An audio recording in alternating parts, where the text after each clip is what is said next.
अस्सलाम वालेकुम एवरीवन। आज के वीडियो के अंदर मैं आपके साथ बात करूंगी एमडी कैट 2024 की। जैसा कि आपका एमडी कैट का पेपर होने जा रहा है, आपके 22 जो हमारी डेट है 22 सितंबर को आपका पेपर होने जा रहा है। ठीक है जी, हमारी 22 की जो डेट है उस दिन आपका पेपर होने जा रहा है। तो अब आपके पास आज की जो डेट है दैट इज़ 17।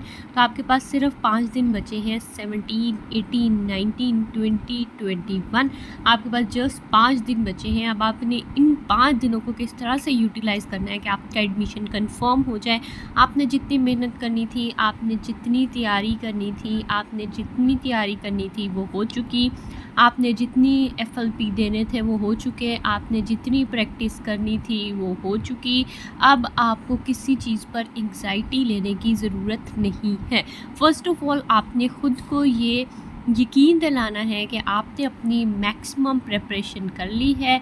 अब ये अल्लाह ताला पर है कि आपको किस तरह से नवाजते हैं।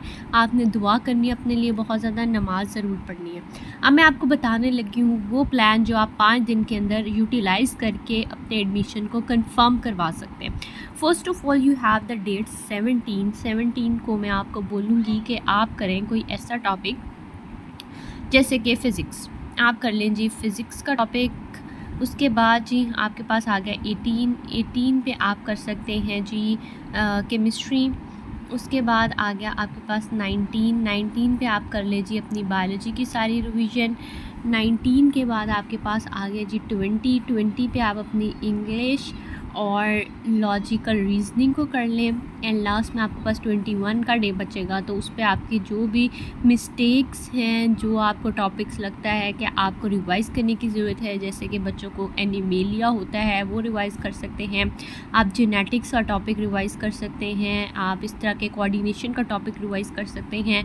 आप फिज़िक्स के फार्मूलाज़ को रिवाइज़ कर सकते हैं, केमिस्ट्री के फार्मूलाज़ को रिवाइज़ कर सकते हैं। तो इस तरह से आप अपनी प्रिपरेशन को लेकर चल सकते हैं। अब लास्ट के अंदर आपको सिर्फ रिवीजन की ज़रूरत है, किसी और चीज़ की नहीं। ठीक हो गया?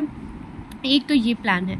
दूसरा प्लान जो मैं आपको बताना चाहूँगी वो ये है कि अब आपने क्या करना है कि अब आपने सिर्फ अपने शॉर्ट नोट्स पढ़ने हैं और ये जो रिवीजन है ना, अब ये नहीं आपने करना कि आप बुक खोल के बैठ जाएँ, पहले बुक को 4 घंटे पढ़ते रहें, फिर आप अपने नोट्स को पढ़ते रहें। अब आपने सिर्फ अपने शॉर्ट नोट्स या जो आपकी शॉर्ट लिस्टिंग है उसको पढ़ना है और उसी से तैयारी करनी है। आपने जस्ट उनको पढ़ना है। आपकी जो वर्कशीट्स हैं, जो आपकी शॉर्ट शीट्स हैं, जो आपकी शॉर्ट लिस्टिंग है, आपने उससे तैयारी करनी है।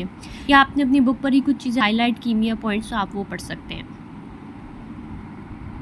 आप इस प्लान को अपने अकॉर्डिंगली एडजस्ट भी कर सकते हैं, जैसा कि अगर आपकी इंग्लिश और लॉजिकल रीजनिंग की जो तैयारी है वो बहुत अच्छी है तो आप उसको कर लेंगे। आज के दिन पे आपने 17 पे उसको कर लिया, 18 पे आपने फ़िज़िक्स के सारे फार्मूलाज और सारा कुछ कर लिया, और साथ ही आपने कर लिया कुछ केमिस्ट्री के टॉपिक। और आपको लग रहा था कि आपको 19 और 20 2 दिन चाहिए होंगे अपनी बायोलॉजी करने के लिए, क्योंकि बायोलॉजी में आपको बुक की लाइंस आती हैं, आपको रिवाइज़ करने की ज़रूरत होती है, तो आपने 2 दिन उसको दे लिए। या अगर आपको फ़िज़िक्स मुश्किल लगती है तो आप 2 दिन उसको दे सकते हैं, केमिस्ट्री लगती है तो आप 2 दिन उसको दे सकते हैं। तो आप इस तरह से भी कर सकते हैं। फिर 21 का जो लास्ट डे होगा उस दिन आप अपनी इंपॉर्टेंट चीज़ों को रिवाइज़ करेंगे, जस्ट आप रिलैक्स करेंगे और आप अल्लाह ताला से दुआ मांगेंगे। आपने साथ में दुआ मांगनी है, ठीक है। ये आपका टोटल प्लान होना चाहिए इन लास्ट डेज़ के अंदर। इसी तरह से आपकी कंप्लीट तैयारी होगी और इंशाल्लाह आपका एडमिशन कंफर्म हो जाएगा। अब आपने जितनी प्रिपरेशन करनी थी आप कर चुके हैं। अब ये उस प्रिपरेशन को फर्दर आपको इन्हेंस करने की जो ज़रूरत है। आपने वहाँ पैनिक नहीं होना, आपने ख़ुद को डीमोटिवेट नहीं होने देना और अपनी तैयारी पर जस्ट फोकस करना है। और अभी लास्ट के डेज़ में आप यही प्लान को फोकस करेंगे। और अब आपको प्रैक्टिस की, बहुत सारे बच्चे मेरे से ये पूछ रहे हैं कि अब हमें कितनी प्रैक्टिस करनी चाहिए, कितने एफएलपी सॉल्व करने चाहिए।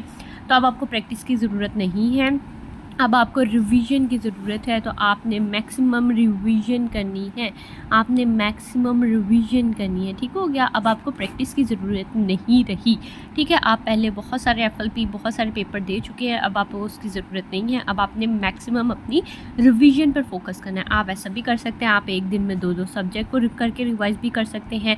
जैसे कि आपने 17 पे जो है वो इंग्लिश और लॉजिकल रीजनिंग कर ली, आपने फ़िज़िक्स और साथ में केमिस्ट्री कर ली।